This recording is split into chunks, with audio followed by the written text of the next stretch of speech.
ایک مرتبہ ہمارے آقا صلی اللہ علیہ وسلم مدینے کی گلی سے گزر رہے. کون؟ ہمارے آقا. ساتھ میں کہہ دو محمد رسول اللہ. مدینے کی گلی سے گزر رہے. آپ کا ہاتھ حضرت ابو ہریرہ کے ہاتھ میں. کہو سبحان اللہ. اور مدینے کی گلی سے گزر رہے. آپ نے ایک آدمی کو دیکھا, ایک صحابی کو دیکھا, دبلے پتلے ایک صحابی کو دیکھا. ہمارے نبی نے کہا تیرا یہ حال, تو دبلا پتلا اور تیرا گھر ور. تو کہا اللہ کے رسول مال بھی برباد جان بھی برباد.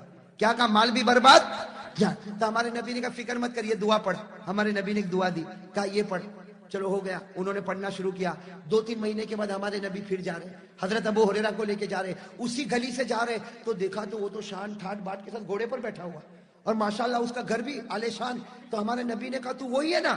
کہا میں وہی ہوں, لیکن آپ نے جو دعا بتائی اللہ نے میری جان بھی مضبوط بنا دی اور مال بھی مضبوط بنا دیا. ہمارے نبی نے کہا تو نہیں, اس ذات کی قسم جس کے قبضے میں میری جان ہے, قیامت تک کوئی بھی میرا امتی آئے گا یہ دعا پڑھتا جائے گا, اللہ جان سے بھی اور مال سے بھی ایسا مضبوط بنائے گا کہ وہ تعجب کرتا رہے گا, لیکن اللہ تندرستی دیتا جائے گا اور مال اتنا دے گا کہ گن بھی نہیں پائے گا.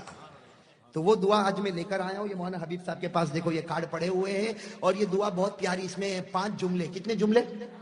پہلا جملہ کیا ہے؟ توکلت علی الحی الذی لا یموت الحمدللہ الذی لم یتخذ ولدا ولم یکن له شریک فی الملک ولم یکن له ولی من الذل وکبرہ تکبیرا. کتنے جملے؟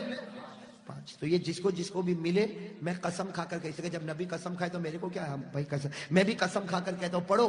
اور میں خود بھی پڑھتا, صبح 3 مرتبہ, دوپہر میں 3 مرتبہ, رات کو 3 مرتبہ. یاد ہو جائے پڑھتے جاؤ, تم پڑھتے جاؤ گے خدا جان میں اور مال میں الحمدللہ مضبوط بناتا جائے گا انشاءاللہ.